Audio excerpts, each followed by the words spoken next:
Sige. May copy na po yung lahat ng ating Bible class. And kung wala, meron dito sa pulpit sa may likod, sa may bandang pintuan. Supposedly, yung Bible class natin ay Duties of Christian Fellowship Part 3. Pero nung di ba may serye tayo ng pangangaral sa Mark? At yung na-assign sa akin ay sobrang nahirapan ako. Last week, nung sinimulan ko na pag-aralan, hirap na hirap ako dahil dun sa word na iniiwasan ko. At yung word na yon ay yung fasting. Yung pag-aayuno. Kasi naranasan ko yan when I was still in Pentecostal or Charismatic Church. Dun sa lumang natin, sa dati nating pagsasama-sama. Pero akala ko kasi pang Pentecostal lang. Pag-reform ka, hindi na. Pero anyway, salamat sa salita ng Diyos kasi ang basihan natin ay hindi kung reform ka or Pentecostal ka, ang basihan natin ay ang katotohanan ng salita ng Diyos. Though hindi fully exhausted itong pag-aaral natin about fasting, bear with me dahil hindi siguro lahat ng tanong about fasting ay masasagot ko. Pero sa awa ng Diyos, yung mga nadaanan ko ay yun yung mga gusto kong ibahagi sa bawat isa sa inyo. So again, these are materials that I gathered by listening from Pastor Noel, from Pastor Arden Hudgens, ganun din sa mga materials na sinuggest ni Pastor Arden Hudgens and even sa preaching ni Pastor Jim Savastio. Yun yung mga naging reference ko for this materials. Hindi ko lang nga naisulat kasi puno na.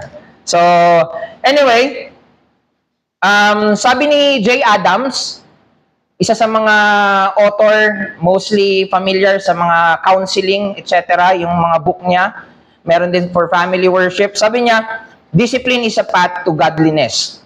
And if I will sa title ng Bible class materials natin, fasting, a neglected discipline.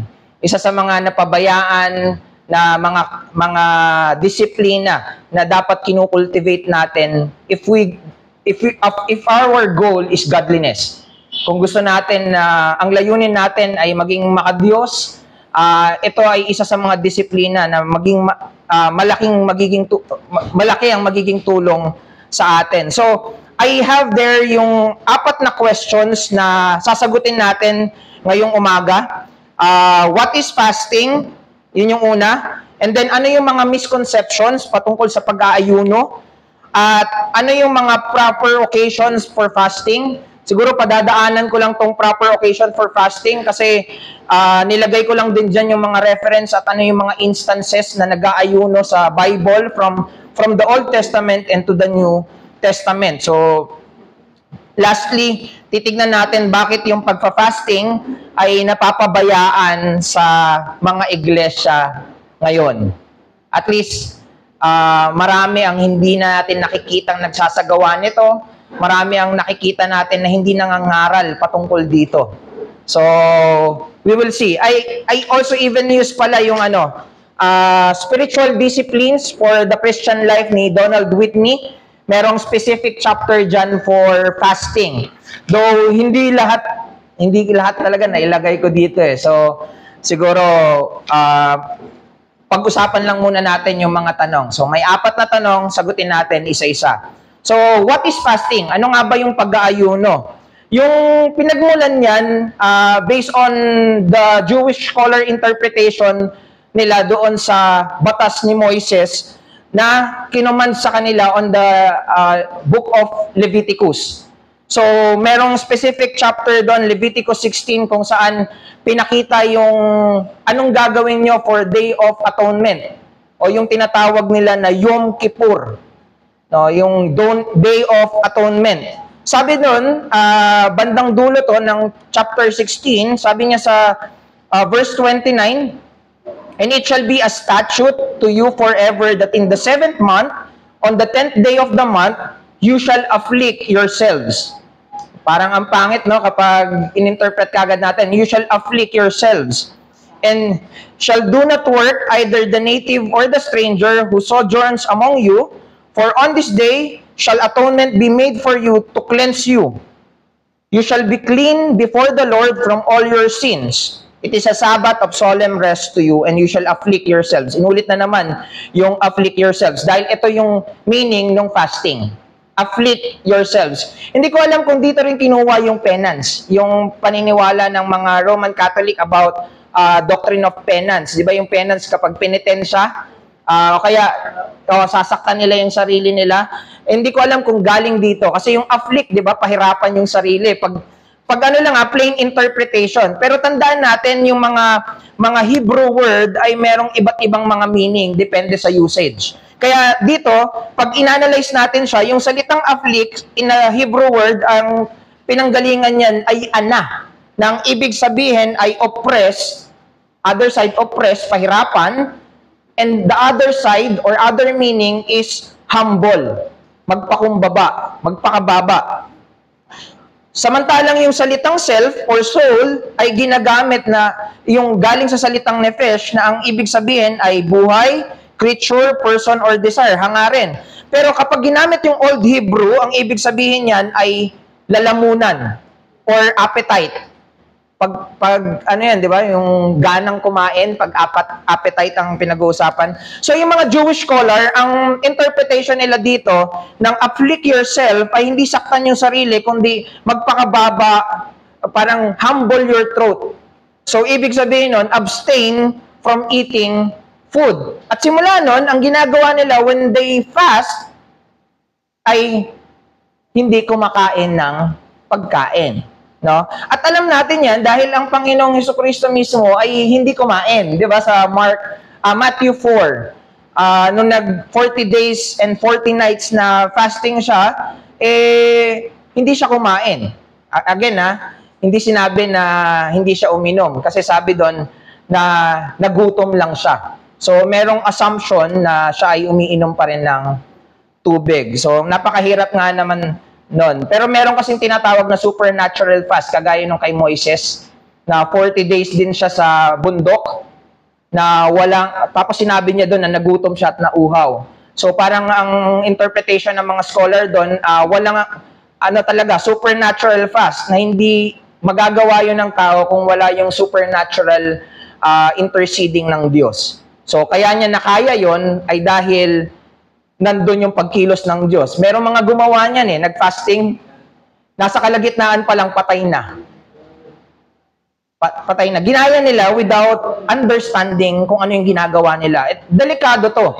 Gumagawa ka lang na hindi mo nauunawaan yung ginagawa mo. So, anyway, so dito pa lang, based on Leviticus, makikita natin na merong isang utos and the rest of the occurrence ng fasting sa Book of Zephaniah, etc., the rest are voluntary. Isa lang ang pinag-utos, kung ginagawa nila yon, those are voluntary act. Okay? Hindi yun inutos sa kanila, pero voluntaryo nilang ginagawa. Anyway, so by this from this Leviticus 16:29, idodraw natin yung definition na yung fasting ay deliberate, intentional, no? And temporary abstinence from food. Hindi muna pagkain ng solid food, ng drink, or certain activities. So hindi lang siya limited sa pumapasok sa lalamunan, okay? Pagkain or inumin. Even certain activities pwede na i-abstain for a specific period para sa spiritual purposes or reasons. It involves self-discipline on a focus on prayer, meditation, and reflection. Sabi nga ni Martin Lloyd-Jones dyan, kung iintindihin daw nating mabuti, yung fasting ay hindi dapat ma-confine sa pagkain lang, but fasting should really be made to include abstinence from anything which is legitimate. Pakinggan legitimate in and of itself for the sake of some special spiritual purpose. There are many bodily functions which are right and normal and perfectly legitimate, but which for special peculiar reasons in certain circumstances should be controlled, and that is fasting. So ang sinasabi lang naman ni Martin Lloyd-Jones dito, hindi lang pagkain, maging yung mga other things. Halimbawa, yung tulog. Naalala nyo ang Panginoong Hesukristo, nag-skip siya ng tulog nung pinag-pray niya bago siya pumili ng 12 disciples niya. So, imbis na matulog, galing sa ministry na nagpapagaling, nangangaral buong araw, dapat pagod na magpapahinga. Hindi, umakyat siya ng bundok at nanalangin siya magdamag. No, binanggit yan sa Luke 6, if I'm not mistaken. Magdamag. Tapos pagbaba niya sa bundok, pumili siya ng mga alagad. So, hindi lang pagkain, pwede rin yung mga lawful or legitimate reasons. Meron din sa 1 Corinthians 7 na yung mag-asawa, imbis na nagtatalik, nire-refrain nila yung pagtatalik para manalangin. No, yun, it's some kind of fasting din yun. Na legitimate to, hindi pinagbabawal, pero isinasantabi muna nila for the purpose of being able to pray more para makapanalangin palalo. So, ayan, also considering those who are, kung limitado yung fasting sa pagkain, paano naman yung mga hindi nakakakain? Paano yung mga pinagbabawalan na huwag magpalipas ng gutom? For example, yung mga may ulcer, yung mga diabetic, bawal daw yan yung malipasan ng gutom. So again, we consider that, kaya sinasabi natin na yung fasting ay hindi lang limited sa pag-abstain sa pagkain, maging sa mga certain activities. Also, fasting is abstinence from food or other lawful earthly pleasure for spiritual purpose. Kaya natin hina-highlight dahil, again, merong iba kasi na nagsasabi na hindi muna ako manunood ng porn para makapag-pray ako. Kaya, alam mo yun, unlawful yung ginagawa. Dapat talaga hindi mo ginagawa yun. So, yung ina-abstain natin ay yung mga dapat ginagawa natin for pleasure or for our satisfaction na isnasantabi muna natin for the purpose of spiritual reason. Napaka-pangit naman, no? Hindi ko gagawin to. Dapat hindi mo talaga ginagawa yun. Masama yun. Pinagbabawal yun eh. So, yun lang naman yung point din. So, it is a kind of spiritual, fasting is a kind of a spiritual sacrifice. Pero, let's not be mistaken na ito yung sacrifice na katulad ng ginawa ng Panginoong Jesucristo. But this is a sacrifice mentioned in Hebrews 13:15 na sa pamamagitan niya, let us continually offer up a sacrifice of praise. No? That is the fruit of lips that acknowledge His name. So, tapos ito yung sinabi ni Arden Hadkins, fasting has a side benefit that will reveal a couple of things about you. Yung fasting daw, ipapakita niya yung ilan sa mga patungkol sa'yo na hindi mo napapansin. Kapag nag-aayuno ka daw, may mga pinapakita siya patungkol sa'yo. So, nilist ko lang dyan, fasting will reveal your priorities. What do we desire the most? Also, fasting reveals what we value. Ano bang pinapahalagahan natin? Mas pinapahalagahan ba natin yung binigay na kaloob ng Diyos o mas pinapahalagahan natin yung nagbibigay ng kaloob? Ang Diyos. No? Sabi nga, food is good, but God is better. Naalala niyo yung Panginoong Jesucristo din, no? Tinanong siya, may nagbigay ba ng pagkain sa kanya? Tapos ang sabi ng Panginoong Jesus, merong higit sa pagkain, mayroong higit sa tinapay, at ang pagkain ko ay ang salita ng Diyos. No? So, also fasting reveals our affection. Ano ba yung minamahal natin? Minamahal ba natin talaga ang Diyos? So, fasting allows us to see kung gaano natin pinapahalagahan, binibigyang prioridad at minamahal ang Diyos, higit sa lahat. Kaya lagi natin sinasabi, ang Diyos ay higit sa lahat, pero gaano katotoo yun sa atin? Yun yung magiging tanong, no? Sabi ni Piper, we easily deceive ourselves. Niloloko natin yung mga sarili natin na sinasabi natin, mahal natin yung Diyos.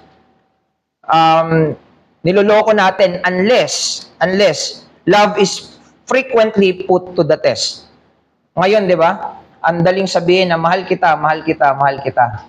Pero paano napapatunayan yung pagmamahal? Kapag nasusubok yung pagmamahal, no? So parang ganun din yung fasting, no? Sabi pa niya, and we must show our preferences not merely with words, but with sacrifice. Hindi lang salita, meron ding mga sakripisyo sa paggawa. No? Ano pa? And many small acts of preferring fellowship with God above food can form a habit of communion and contentment that makes one ready for the ultimate sacrifice. This is one way that fasting serves all our acts of love to God. It forces us to ask repeatedly, nagugutom ba ako para sa Diyos? O nagugutom ako para sa sarili ko lang kalamnan? Ang pagkagutom ko ay sa satisfaction ko lang? Or am I looking for satisfaction in God? At yung fasting ay isa sa mga magagandang way para mapakita yung prioridad natin. Pero again, not to showcase or not to show off. Hindi parang ipakita lang sa iba. At yun nga yung pagkakamali ng mga Pharisees, no? Bidang-bida yung mga ginagawa nila na dapat tago. Sabi pa nga ng Panginoong Jesucristo, mag-ayos kayo. Huwag kayong yung mukhang kawawa na para bang galing, pinapakita nyo na galing kayo sa fasting. Those are works of the hypocrites. And we know, yung mga Pharisees noon ay napaka heroes in the faith yan ng mga tao. Tinitignan nila yan dahil mga expert sa law yan. Pero ngayon, malalaman natin na most of them are hypocrites, mapagkunwari, nagpapanggap. So, ano ba yung connection ng prayer sa fasting? Kasi laging yan ang pinag-uugnay pinagsasama pag nababasa natin in the scripture. So, although the connection between prayer and fasting is not specifically explained in the scripture, hindi pinaliwanag bakit laging magkasama yon. Prayer and fasting are often linked together. So, yun lang yung gusto parang sinasabi niya na pansinin mo, laging magkasama yan. Pero dahil meron niyang relasyon, though hindi malinaw na binanggit yung dahilan bakit sila pinagsasama, we cannot ignore na pinagsasama sila lagi whenever there are occurrence of fasting. In the Old Testament, it appears that fasting with prayer had to do with a sense of need and dependence or extreme helplessness in the face of actual or anticipated calamity. So may mga extreme na nangyayari, mga kalamidad, mga pagkakataon na kailangan nila ng tulong, they fast and they pray. So, sabi ni Pastor Noel, kaya pinagsasama yan, sabi niya, yung fasting kasi is to intensify prayer. So, ina-assume niya na nagpe-pray ka. Sa araw-araw ay nananalangin ka, pero pag nag-fasting ka, you intensify your prayer.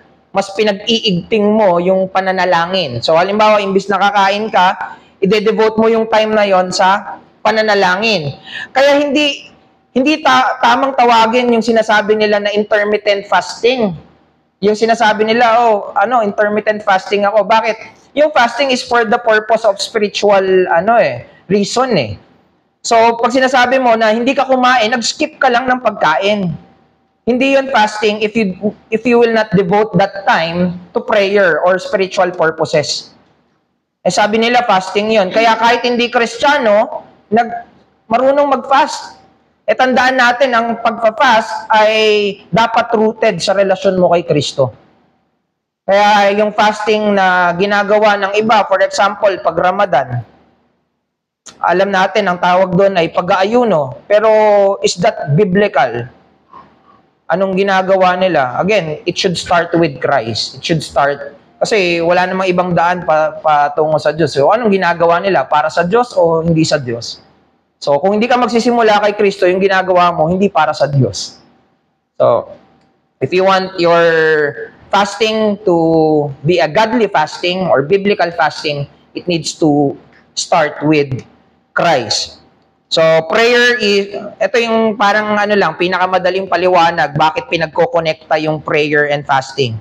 Sabi sa Ephesians 6:18, ito daw ay weapon natin in spiritual battle, yung prayer. Pero yung fasting, kung ang prayer ay gamit natin sa spiritual battle, ang fasting daw, ito daw yung tumutulong sa atin para makapag-focus tayo dun sa ginagamit nating weapon. Magamit natin siya ng mas mainam at mas mahusay. So, yun, it intensifies prayer. So, punta na tayo dun sa what are the misconceptions about fasting. So, merong 4. na view. Tignan natin. Actually, yung isa dyan, ay, hindi ko alam kung meron pang ibang view. Kasi ito lang yung mga nakita ko. Yung isa dyan, yung Daniel, hindi naman talaga yan yung term eh. Ginawan ko lang kasi merong misconception about this. Anyway, puntahan muna natin yung legalistic or mechanical view na pag sinabing legalistic, parang ginagawa mo lang pero wala yung spirit, no? Wala yung pinaka-aim or pinaka-purpose, hindi na-meet yung purpose. So, gumagawa ka lang in practice pero hindi mo naiintindihan yung purpose. So, God ordained one day for corporate prayer and fasting sa Old Testament. Tapos, yung mga Hudyo ay nagdagdag ng 4 pa sa loob ng 1 taon at ginawa pang mas extreme ng mga Pharisees. Papansin nyo, wala yung mga scribes, wala yung mga Sadducees, wala yung mga Pharisees sa Old Testament. And yung 400 silent years, sinasabi nila na parang significant na itong mga to ang parang na-develop itong mga to doon sa 400 silent years between the Old Testament and the New Testament. Tapos nagkaroon na ng parang mga laws. Since walang pinapadalang mga propeta ang Diyos, gumawa sila ng mga sarili nilang mga office at ito yung mga nag-handle ng batas. Tapos it came out na itong mga Pharisees na to, yung minana nilang mga katuruan, dinagdagan pa nila ng mga utos. Kaya yung dating 5 beses lang sa 1 taon na pag-aayuno, ginawa nila. Gawin natin 2 beses sa loob ng 1 linggo. So Monday and Thursday, yan yung practice ng mga Pharisees ng pag-aayuno. Tapos they even created the document na tinatawag na Megillat Ta'anit. Mamaya, i-mention ko rin to sa sermon din kasi. Itong Megillat Ta'anit ay, ang ibig lang sabihin yan, scroll of fasting. So meron silang parang book all about fasting. Nandun yung mga bawal, even yung huwag kang mag-aayuno kapag merong pagdiriwang, masayang pagdiriwang kagaya ng kasal. Nandun yun sa kanilang document. Pero sila mismo nagva-violate. Ginawa nila yung document dahil ang dami nilang nilagay na utos about fasting, tapos sila mismo, hindi na nila napapansin, hindi na nila nasusunod yung utos. What a foolishness, di ba? Na parang very legalistic. Fasting is the way to appear more spiritual than others. Yan yung layunin nila. Mas maraming makakakita na nag-aayuno ko, mas banal ako. Yan yung mga sinasabi ng mga legalistic at humahawak sa mga mechanical view about fasting. So, meron namang isa na Daniel fast view, yung fasting na ginawa ni Daniel, no? Na ginagamit maging ng mga hindi Kristiyano, no? Tandaan na ang pag-aayuno ay hindi for dietary purposes. It's for spiritual purpose, no? This discipline is mainly for the benefit of the soul. Meron pa silang tinatawag na Daniel meal plan. Gulay lang, no? Gulay lang. Meron binanggit si Donald Whitney na type of fasting, partial fasting yung tinatawag, na nililimit lang nila yung diet nila. Pero again, mali yung reason kasi, for dietary purpose, hindi spiritual reason. And again, that is not fasting. Fasting should not be considered a dieting method. The purpose of a biblical fast is not to lose weight. Hindi para pumayat, maging slim or what, but rather to gain deeper fellowship with God. Tunog maganda, pero mali yung layunin at napakapangit na. Another is the willpower view. Ito naman yung mga ginagawa ng iba na nag-yoga, no? Pinapatibay yung kanilang will. So they look at fasting as a form of strict discipline, strengthening willpower. Meron yung mga tinatawag na, di ba yung asceticism, yung nilalayo nila yung sarili nila sa isang lugar. As makikita mo, ginagaya na nga rin ng anime kapag magpa-practice, nandun sa waterfall, nakaganyan, no? Tapos, binubuhusan ng waterfall, no? Para mas strengthen daw yung will nila. Pero again, babalik tayo, that fasting is to intensify our focus of prayer in the Lord, not for anything else. Okay? Tapos meron tinatawag, I believe this is from Martin Lloyd-Jones, yung vending machine view, na sabi niya, parang ang tingin daw sa fasting ay parang vending machine kung saan maglalagay ka ng pera, tapos expect mo na may lalabas kagad doon. So, nag-fasting ako dapat meron tong outcome, no?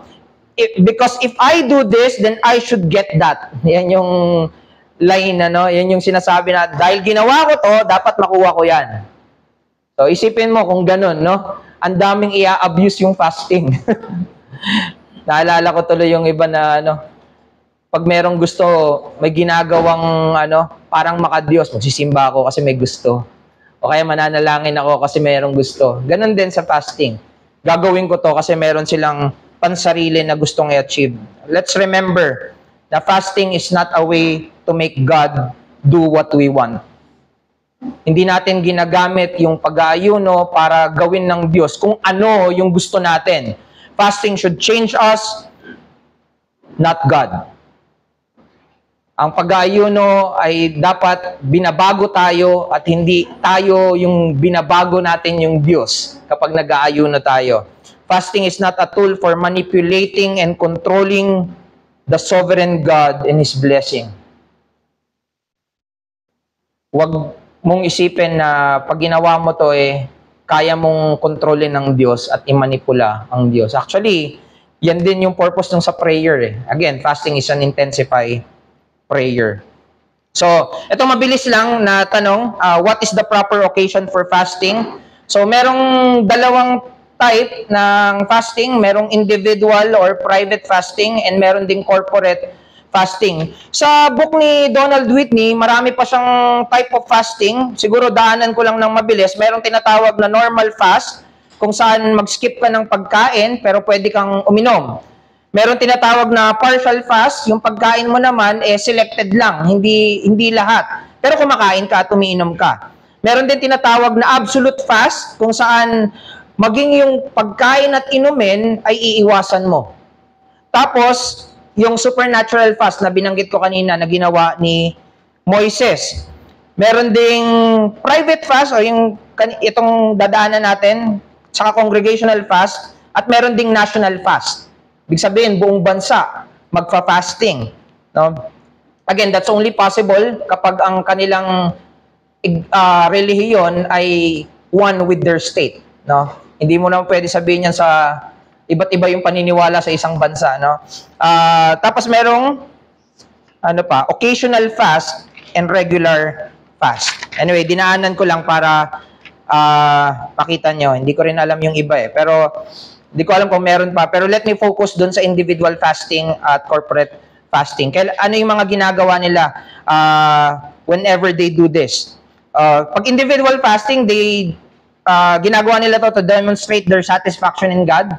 Kagaya ni Jesus on Matthew 4, it shows yung kanyang, na ang pinakahangarin niya, ang pinakasatisfaction niya ay ang Diyos. At dapat ganun din tayong mga Kristiyano. Ginagawa rin yung individual fasting to humble themselves before God. At ganun din to request God's help, blessing, and guidance. So again, yung parang ideya niya ay parang pananalangin, pero this one, intentional and intensified kind, no? Parang mas hangad nila. Alam nilang tinutulungan sila ng Diyos, alam nilang pinagpapala sila ng Diyos, alam nilang ginagabayan sila ng Diyos, pero when they fast, they ask for more understanding on how God helped them, or more gusto nilang mas makakita yung yung tulong ng Diyos. So ganon. Now, it's even also to seek God's will para talikuran yung kasalanan at para sambahin yung Diyos ng walang distraction. I remember before when I was still new to the faith, isa sa mga nababanggit ko din ay nagtanong ako kasi nagtatrabaho ako Kapag nagtatrabaho ka, nag-vacation ka. So may mga nasabihan ako before na bakit when about the things of God, like yung mga means like prayer and Bible reading, na minsan hirap na hirap tayo ipaglaban kasi nga marami tayong iba pang ginagawa, why not file for leave?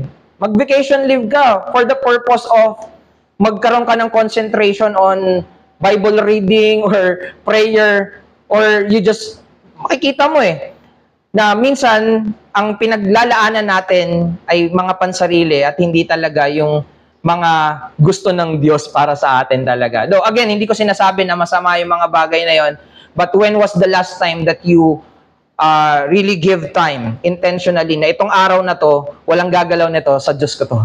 Yung ganun. Ginagawa natin yan pag Lord's Day, pero aside from Lord's Day, above the norm. Kasi normal to yung araw ng Panginoon. Though special, sinasabi natin na merong ibang araw na ide-delegate ko para sa Diyos, especially para din sa Kanya.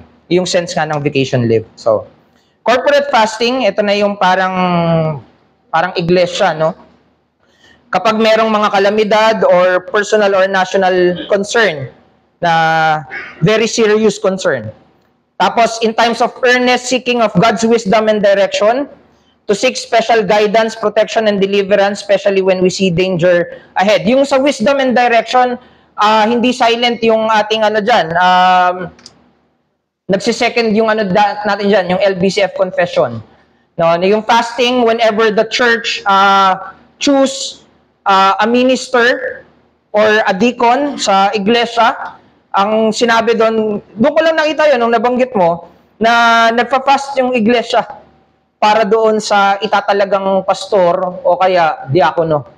Sabi ko, nasa pa natin to? Nasa confession pala natin to? So sabi ko, okay So again, when we are asking for God's wisdom at direction, we corporately fast. Ayun, yung iba, to repent of heinous crime or serious backsliding. Napakaganda nito kasi parang minsan iniisip natin, parang walang kabigatan yung ginawang kasalanan Pero yung fasting, it's somehow a way na makita natin. Remember Paul, nung kinatagpo siya ng Panginoong Jesucristo, 'di ba, nabulag siya? Saan siya natagpuan? Nananalangin at nag-aayuno siya. 3 days na nag-ayuno siya. I believe part of that is nagrepent siya sa nagawa niyang kasalanan na pinersecute niya yung mga Kristiyano. Nakita niya yung kabigatan ng kasalanan. So, whenever we are dealing with serious backsliding or mga temptations, we want to rededicate ourselves to God, or we want to pray for special needs for the people of God, we can fast. Yun yung sinasabi niya. Sabi ko, ganda nito hindi namin to nagagawa, pero present to sa amin. Merong mga temptation, merong mga serious backsliding, merong mga serious sin, may mga kasalanan na paulit-ulit, pero pwede palang i-deal ng ganito. So sabi ko, ganda nito Pero take note, whenever fasting is performed, it is always for a special reason. Kapag nag-aayuno, proclaim yan kasi corporate fasting So, ina-announce siya. So, kapag sinasabihan natin yung buong kongregasyon na tayo ay mag-aayuno, dapat ito ay for a special reason. Lastly, why is the practice of fasting largely neglected in the church today? So, unang-unang dahilan na dyan ay yung hindi pagkaunawa kung ano ba talaga yung pag-aayuno. Again, lack of knowledge can lead to a reduced interest or commitment to the practice. Ba't mo nga naman gagawin? Bakit mo nga naman paglalaanan kung hindi mo talaga naintindihan kung gaano siya kahalaga or bakit siya ginagawa? So the more you understand what fasting is, the more you will be able to be encouraged na gawin siya. No? Next reason, because fasting is contrary to modern religion and culture who is allergic to self-denial. So, we believe na isa sa mga dahilan kung bakit hindi ito na-perform ay dahil nasanay na tayo sa kultura na makasarili. Maraming influence around us na pinopromote sarili. Kahit yung sinasabi na commercial ng Sprite, obey your thirst. Pero pag inisip mong mabuti, ang sinasabi nun, obey yourself. Kung ano yung gusto mo, gawin mo. Yun yung madalas na naririnig natin. The culture's emphasis on convenience has rejected practices that require self-discipline. Bakit pa? Ba't ko pa kailangan disiplinahin yung sarili ko? Meron namang mas convenient Kaya ngayon, marami mong Christian, tinatanggi yung mga pinapagawa ng Diyos. Hindi convenient eh. Ayta nyo? Hindi sanay magsakripisyo, hindi sanay sa disiplina because of that kind of lifestyle. So like, ayaw ng fasting dahil gusto convenient parate. Para tayong mga promoter ng prosperity gospel din, no? Pag ganito, pang makasarili din yung pinopromote. So people are often focused on an instant gratification and comfort. Basta masaya. Which is very wrong. And then fasting is regarded to be as Old Testament. Siguro isa din dito kung bakit yung misconception nga, yung kaganinang binabanggit ko na akala natin hindi pang reform yung fasting. Pang Pentecostal or pang charismatic lang yung fasting kasi yun yung mas napag-uusapan pa to when we were still in charismatic circle. No, but not in the Reformed Church, which hindi dapat. Kaya nga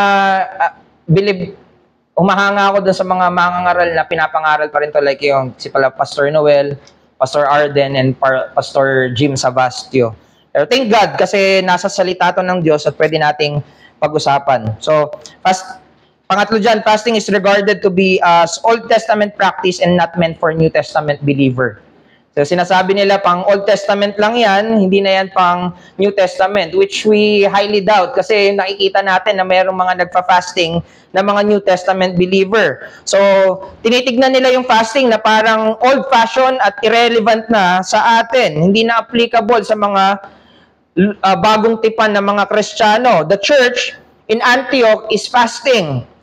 Paul and Barnabas were fasting in Acts 14 nung nag-assign sila ng mga minister sa Antioch. Sila muna ay nag-ayuno kagaya ng Panginoong Hesukristo nung hinirang niya yung mga 12 disciples. Nag-ayuno ang Panginoong Hesukristo. So remember, fasting is for the purpose of strengthening prayer. Pang Old Testament lang ba yun? Kung gusto mong palakasin yung pananalangin, pang Old Testament lang ba yun? No. To focus yourself to the things of God, pang Old Testament lang din ba yun? No. To devote yourself in the Lord. Kaya, again, fasting is also applicable for us. New Testament Christian, Scripture does not command Christian to fast. Pero hindi yun dahilan para hindi tayo mag-ayuno. Dahil sinabi din sa Bible, pinipresenta rin sa Bible na ang pag-aayuno ay mabuti, we profit from that, and it is beneficial for us. Ang Panginoong Hesukristo mismo, nag-aayuno. At meron siyang sinabi sa Matthew 6, when you fast. So, ine-expect na parang nagpa-fast tayo. Actually, pag binasa natin yung Matthew 6, yung first part niyan, when you pray. When you give. So, inaasahan niya na nanalangin ka, inaasahan niya na nagbibigay ka. Tapos, pagdating dun sa 16, when you fast, hindi atin yan. Hindi. Kailangan nating i-apply yung parehas na principle. Kung dapat mananalangin tayo, dapat nagbibigay tayo, pinapakita dito, dapat meron din tayong practice ng pag-aayuno. Pero dapat tamang klase ng pag-aayuno. Kaya niya binigay yung principle na huwag kayong maging kagaya ng mga hypocrites, mga mapagkunwari, na pinapakita lang yung pag-aayuno para itaas yung sarili nila. That is not the correct way of fasting. Mukhang biblical pero walang kabanalan. So, let me end doon sa testimony ng isang wise man. Sinama ko na lang to. Pero ang ganda rin kasi. So, let me just read. Itong taong to ay nag-spend ng kanyang buhay serving the Muslims in the Middle East, and ito yung binahagi niya na reason. Siguro influence din kasi ang mga Muslim talaga makikita mo na very disciplined sa pagpa-fasting. Though we know that is a wrong kind of fasting dahil ang biblical at makadiyos na pag-aayuno, again, nagsisimula kay Kristo. At hindi sila nagsisimula kay Kristo. So, pero yung influence ng mga Muslim, no, ay naka-impluwensya dito sa taong to. At sabi niya, I want fasting. Gusto ko na yung pag-aayuno ay ganito. An honest statement of what is important to me. Ganda. I want this simple act, going without food for a while, to remind me that spiritual, eternal things are more important than temporal things. Tandaan nyo, merong parte dito na kapag nag-ayuno ka, halimbawa nagutom ka o kaya nauhaw ka, at yun talaga yung binigay mo pagpapas, maaalala mo, yung tiyan mo at yung uhaw mo yung nagpapaalala na may mas importante kaysa sa laman ng tiyan. Mas may importante kaysa sa pumapawi ng uhaw. No, parang sinasabi, pinapaalala ng katawan natin na mas importante ang Diyos. Meron din pain, no? Yung mga pain, nagpapaalala sa atin ng mga patungkol sa Diyos. But anyway, ang sinasabi lang dito, ginagawa mo yun para mapaalalahanan mo yung sarili mo kung ano ba yung mas mahalaga. Fasting, I want fasting to be a symbol of the satisfaction I'm finding in God Himself. I can find satisfaction in the gift, but I want satisfaction in God Himself. The reason why I fast is I want to have satisfaction in God Himself. Ginagawa ko to dahil gusto kong magkaroon mismo ng satisfaction sa Diyos. Sabi niya, loving Him, learning of Him, doing His will. Napaganda. A celebration of God setting me apart. Yung fasting daw ay pagdiriwang niya na hinihiwalay siya ng Diyos, granting me forgiveness through the Lord Jesus' sacrifice on the cross and rescuing me from the sinful habits that were enslaving me. Napakaganda. I want fasting to be a time of gladness, praise, and intercession on behalf of my family and friends in many countries. Yung fasting din yung nagtuturo sa kanya, no? Na ipanalangin yung pamilya niya, at yung ibang mga tao sa mga kaibigan niya na nasa ibang bansa. Naalala natin, naalis sila Temps, no, saka sila Mike, pero whenever we miss them, pwede rin pala natin i-devote yung time na yon to fast and pray for them. Alam mo yan, magkaroon ka ng extra time to pray for those na kilala mo at naging bahagi ng buhay mo at panalangin mo sila. Fasting, a means of deeper contentment in the Lord. Hindi lang kontento ka sa Diyos, kundi mas malalim na kakontentuhan sa Diyos. Thus, I will be more motivated and better be able to share my materials and spiritual gift with others. The Lord said, and your Father will reward you. Mga magagandang paalala. So, let me end with Thomas Watson sa kanyang book na Godly Man's Picture. Alam ko, isa tong libro, pero ito ay isang section kung saan yung mga means and disciplines ay hiniwalay niya. Ito yung itsura ng makadiyos. Ito yung larawan ng isang makadiyos na tao. Sabi niya doon, fasting is a means to mortify sin. Yung mga pinag-uusapan natin na kasalanan na paulit-ulit, merong way, merong isang paraan para patayin yung kasalanan na yon. Fasting, yung sinasabi sa atin. It is like shutting the door upon the devil and setting a watch upon the flesh. Bantayan mo yung sarili mong laman at ganun din, saraduhan mo ng pinto yung kaaway. So, diyan po nagtatapos. I know there are many things about fasting, but hanggang doon lang muna. At least we have addressed 4 questions and willing din ako matuto. Kaya very interesting to sa akin. Ito yung umubos ng isang linggo ko actually when I was preparing. Sinasabi ko kay Pastor, hirap na hirap ako, Pastor, kasi bago sa akin to eh. Hindi ko talaga, thank God kasi merong mga Reformed pastors din na nagturo about fasting and I am still learning from them. So sama-sama tayo nawang matuto at maisagawa din yung pag-aayuno ng makadiyos na pag-aayuno. So may the Lord bless us with this discipline fasting. So sige, try natin magkaroon ng question and answer. But again, I cannot guarantee you na ma-address ko. But let's have question and answer for this time. Questions about fasting. Nandiyan naman si Brother PJ, nandiyan sila Paul, sila Joel, sila Arvin. Nandiyan kayo. Sige, sagutin natin. Anyway, salamat sa Diyos. Napakaganda nito. Sobrang na-refresh din ako dito. Sabi ko, ini-expect pa rin pala sa atin yung fasting, no? We are encouraged to fast. Anyway, praise God about that. Neglected but now nawa ma-redeem sa buhay natin ng mga mananampalataya. Napakabuti ng Diyos. Question? Salamat. Hindi, pero yun, I Sige, CJ. Reflection lang po. Sige, bro. Kasi yung fasting, there's proven, may literature to back it up na may health benefits yung fasting. And it's good kasi we're called to fast. Ang problema lang siguro nowadays kasi tinitingnan ng mga tao yung physical benefits ng fasting.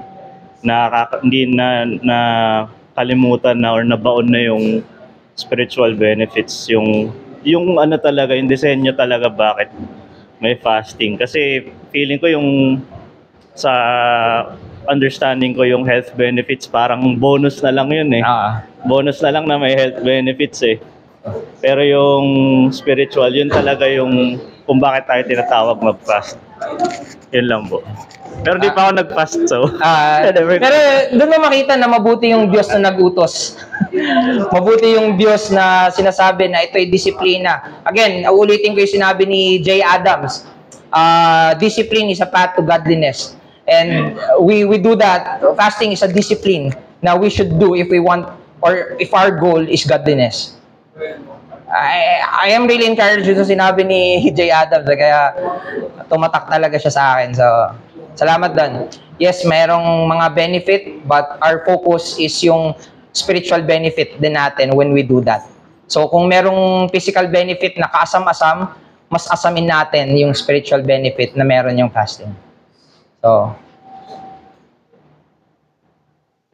anyone else?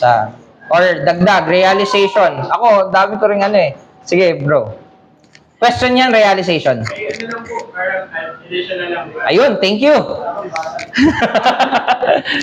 Actually, gusto ko rin talaga marinig kayo about yung thoughts nyo sa fasting kasi ang tagal kong di nakarinig eh about it eh. So, para pong napag-usapan po natin to kahapon na parang dahil galing tayo sa, or at least most of us galing sa ibang churches, parang allergic na tayo agad dun sa practices ng mga previous churches natin just because meron silang error sa gospel or just because may error sila sa different doctrines. And isa po sa natutunan, at least naalala ko may libro si Pastor Joey Bonifacio about fasting din. Lego principle hindi. Ay, hindi. Yung yung parang stomach, something about the stomach. So about fasting po siya. And bukod po sa may preparation bago mag-fast, kasi po hindi po binibigla yan eh na, halimbawa, gusto ko mag-fast bukas. By God's grace po, possible yun. Minsan, yung parang nalipasan ka ng gutom eh. Pero pinag-aandaan po pala siya. Tapos, intentional siya. Kung paano tayo intentional for coming to Lord's Day, ganyan. Pinagpaplanuhan yung, halimbawa, yun nga, meron kang desisyon na gagawin or magdi-decide ng church corporately, ini-schedule po yun. And isa rin po dun sa nakita ko is, pag ewan ko kung nabanggit din yata ito ni John Piper na, di ba minsan pag may gusto tayong matapos sa school o sa trabaho, nalilipasan tayo ng gutom, nakakalimutan natin na, na pala, alas 12 na, hindi na ako nakakain. Kasi focus ka masyado dun sa ginagawa mo. In an essence, pag sobrang consume ka sa Panginoong Diyos na, Panginoon, grabe itong mga salita mo. Panginoon, grabe yung nangyayari sa Pilipinas o grabe yung nangyayari sa churches sa Pilipinas, sa church namin. Nagiging consumed ka sa business ng Panginoon Diyos eh. So, in a way, ganun po yung nangyayari kapag nagpe-prayer and fasting po. Yun lang po, Pas. Thank you. Thank you. Yeah. Si Ate Lorna. Realization lang. Sige. Hindi na ako mag-mic. Malakas naman. Hindi, para ma-record din. Yeah. Realization lang po, Pas. Kasi dun sa dati nating church, di ba, si pastor lang yung akala ko na nagpa-fasting. Hangang-hanga pa ako. Yung pastor namin, ang galing mag-fasting. So parang dito ako na itama na hindi lang pala pastor ang kailangan mag-fasting. It's discipline pala sa atin bilang isang nakakilala kay Kristo na kailangan nating mag-fasting, mag-ayuno, just as long as naiintindihan natin yung ginagawa nating magpa-fasting, discipline din pala siya sa spiritual life natin para lumago tayo sa spiritual na pananampalataya natin kay Kristo. Like yung prayer, kasi yun talaga, nawawalan ka na talaga ng time para sa prayer. So, mali pala yun na dati na hangangalangan lang ako na yung pastor namin, ang galing mag-fasting hanggang sa namatay nga yung pastor namin. Yun lang yung part na nakakalungkot. Pero nagkasakit kasi siya, cancer kasi yun yung kinamatay ng pastor namin. Kasi doon pa siya nakatira sa bahay nila nanay. So nakikita namin siya nagpa-fasting. Salamat sa Diyos kasi tinatama tayo. Gusto ko rin isa sa i-clarify. Merong part doon actually na abutan ko kasi si Pastor Boy. Meron lang din part na may valid fasting at merong invalid fasting. Like for example, wala ka talaga palang makain. Hindi ka lang kumain. Tapos wala kang ginawa about it, no? Invalid yung, again, hindi fasting yung wala ka lang makain. Tapos wala kang ginagawa. Kasi meron din tayong duty about sa katawan natin, no? So, ayun. Baka maging pareseyo, no? Monday, Thursday, fasting. Ayun, mga pakita na yun. Kaya, again, it's not corporate, it's individual, it's private, pero bakit kaya na-showcase? It's question. So, and salamat din Ate Lorena. Si Makoy. Pas yung tanong lang sa fasting. Kasi dati naging tanong ko rin to kay kay La Pastor Noel, di lang nasagot yan. Noel Espinosa? Uy, di niya nasagot eh. Hindi, joke lang. Sige. Sige. Yung sa kasi di ba kumbaga sa dati nating mga churches, meron talagang corporate fasting, lalo na for example, darating yung anniversary, nagkakaroon ng corporate fasting. So, kanina na mention mo na parang meron din pala tayong corporate fasting. Lalo na for example, kapag pipili ng magiging pastor ang isang church o kaya mga deacon. So, paano ba natin may i-deal kapag kunyari, paano ba natin may isa-set yung corporate fasting sa church natin kung kunyari mayroong some members na hindi sila pwede for example, yung isabi mo nga, yung ulcer. So, paano kaya natin siya mas-set or meron bang kunyari, kung sino lang magpa-fasting, sila lang yung available, parang ganun ba? I mean, yung kanina, ginawa nating example aside from food ay yung pagtulog. Yung ginawa ng Panginoong Yesus na imbis na matulog siya at magpahinga dahil pagod siya sa pagmi-ministry niya, pangangaral at pagpapagaling ng mga may sakit, hindi siya, ang ginawa niya, umakyat ng bundok at nanalangin doon buong magdamag. Ang sinacrifice niya, hindi pagkain, tulog. Tapos, kinaumagahan, pinili niya yung 12 disciples. So, pwedeng isa yon, tulog. Again, merong part dito na, kaya hindi ko kinategorize. Kanina, sinasabi natin legalistic and lawful. Ano yung mga bagay na ginagawa natin na araw-araw siguro natin ginagawa.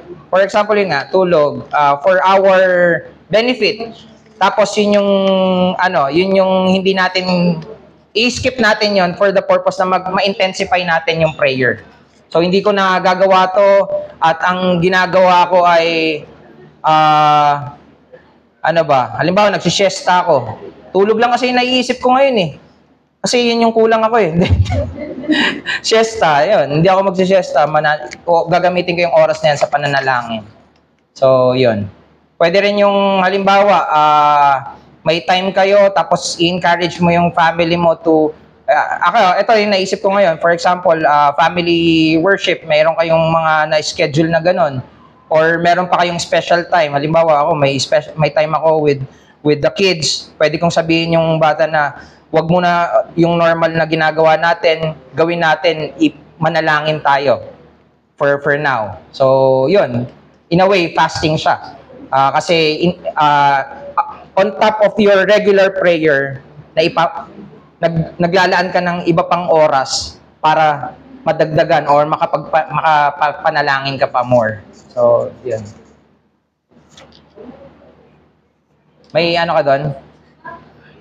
Hindi ko makategorize kung ano-ano eh. Pero yung isa sa naiisip ko yun, sacrifice tulog, yan, etc. Or even other leisure siguro. Sige, Liz. Ano po, dito sa part ng, nasaan na ba yun? Sa morning? Sorry? Sa morning po at saka dun sa lament. Dito po sa connection between prayer and fasting. May, nabasa ko po kasi yung shinare na ebook ni Sir PJ, yung Dark Clouds, Deep Mercy. Portland. Na parang sa umpisa pa lang naiyak na ako. At maganda po na yung fasting na maano ng corporate, even sa mga personal na buhay natin, yung sa lament at morning, lalo na marami pong pinagdaraanan yung mga kapatiran natin. Even ourselves, meron tayong mga pinagdaraanan na mga depressions, low yung spirits natin. We mourn and we lament.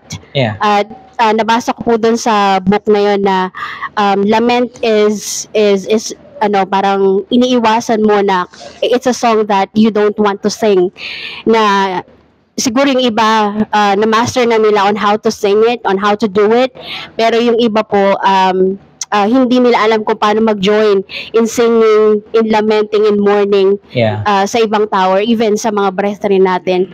So napakaganda po na siguro magkaroon tayo ng time to lament, to join others in singing that minor key song based po dun sa nabasa ko na shinare ni Sir PJ. Salamat po dito. Amen. Actually, I really agree. Isa yan sa mga naging comfort ko nung pinag-aaralan ko yung fasting. Kasi serious yung mga pinagdadaanan ng mga brethren. We pray for that. We spend time for that. Pero alam mo yon, we don't see it.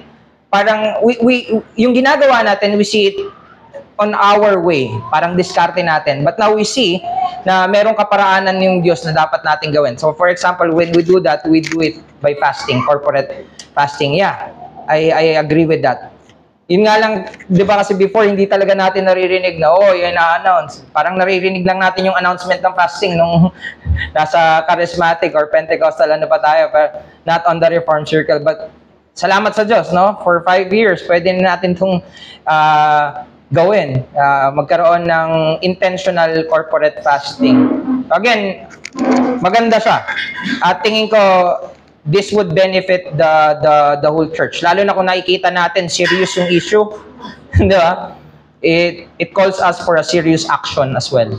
Serious discipline. So, salamat sa Diyos. Meron pa? Pero ang ganda nun, no? Kahit ako, mga ako eh. Kaya, sana magkaroon ng part 2, no? Oo nga po eh. Si Pastor Joseph na yun. Pero ayun, gusto ko kasing makarinig din talaga ng mga turo about this, kaya gandang-ganda ako. Anyway, sige, panalangin natin na part 2 kay Pastor Joseph. Joke lang. Pero yun, I challenge everyone to really understand what we are doing. Intindihin natin kung ano yung mga pinapagawa sa atin ng Diyos at gawin natin to ng may kaseryosohan at yun, mataas na pagtingin. So, tayo ay manalangin. Let's pray. Aming Diyos, maraming salamat dahil sa kapakinabangan ng inyong mga salita na nagtuturo sa amin na disiplinahin yung aming mga makasariling sarili. We've been exposed in many selfish culture, mga influences na tinuturuan kami na maging makasarili. Pero salamat dahil ang inyong salita, tinuturuan kami na itanggi yung aming sarili. Salamat dahil ito'y disiplina na ang aim ay kayo. Kayo, O Diyos. Kayong banal, kayong mabuti. Maraming salamat dito. May we be happy and be encouraged to do this na merong kasiyahan. May we delight on this discipline. We pray this for every one of us. Salamat dahil ikaw ang Diyos na may pakialam sa kalagayan ng inyong iglesia.